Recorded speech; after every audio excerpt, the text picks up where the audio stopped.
back to another video. Today we're working on a motorhome, but a bit of a nasty hole.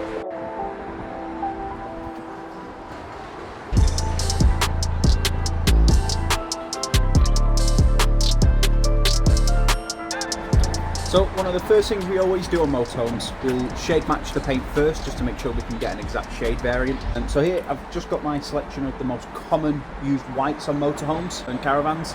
These are just ones I've picked out over the years that have always kind of seen me through. We'll go through these. If I can't find a correct shade on these ones, I've got about 50 more different colours that we can choose from. So there's no panic, just these are the most common ones.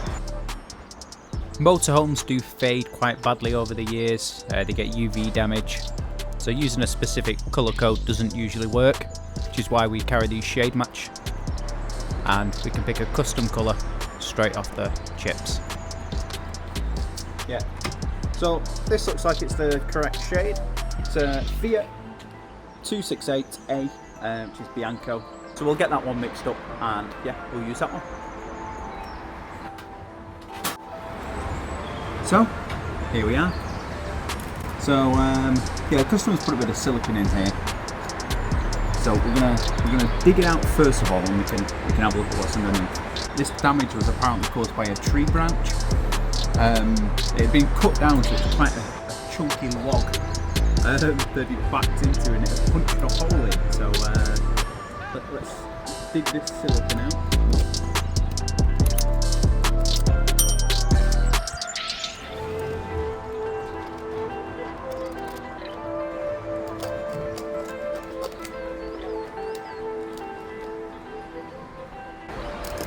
Okay, not as bad as I was expecting, to be honest. The piece is still there. I thought it was going to be completely missing.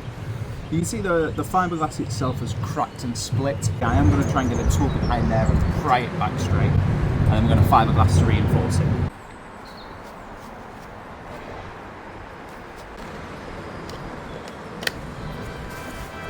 Let's get a sander.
So all is going perfectly.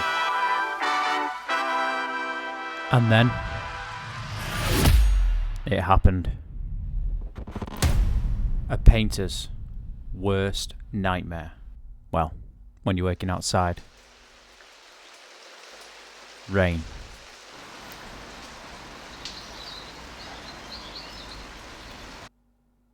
It only lasted about 5 minutes and then it stopped. So we continued.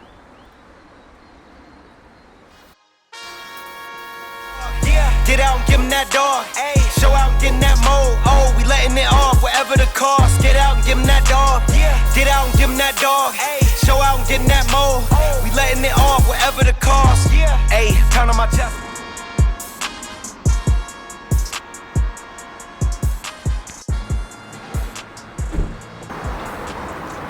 Okay, so we're all dried off. Going to give it a quick sand down with a 1500s wet and dry, followed by 2000s, and then we'll give it a machine polish and a coat of wax. With the paint finish actually being really decent on this, we're just using 15s first just to take the heads off any bits of dirt that have landed in the paint. We then go over with 2000s just to help with the polishing stage. Polishing is probably one of my favourite parts of the repair process. Just that attention to detail, where you're getting that finished product. And it's, sorry about this. Seems I'm walking away. I guess I'll be back in a moment. Okay, we'll be back in a minute, guys.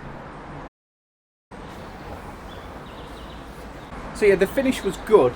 It's just we wanted to remove any little imperfections that were in the clear coat.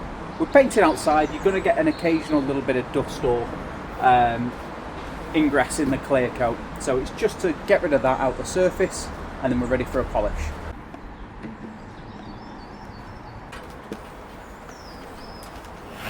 When it comes to polishing, it's a balancing act between speed and heat. You want the polisher to go fast enough to actually cut down the clear coat, but not too fast where you're generating too much heat into the panel. This can cause the clear coat that's fresh to soften, and you'll end up pulling it off basically, or burning through the lacquer as it's commonly called.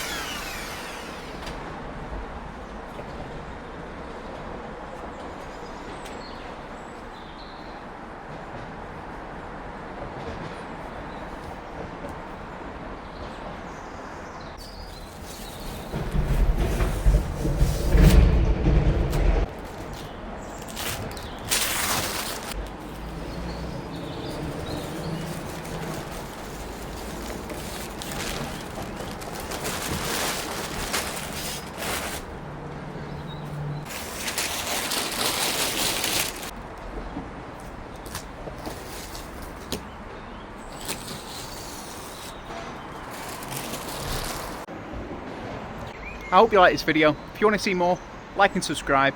And if you have any suggestions, drop it in the comments below and we'll take a look. Take care.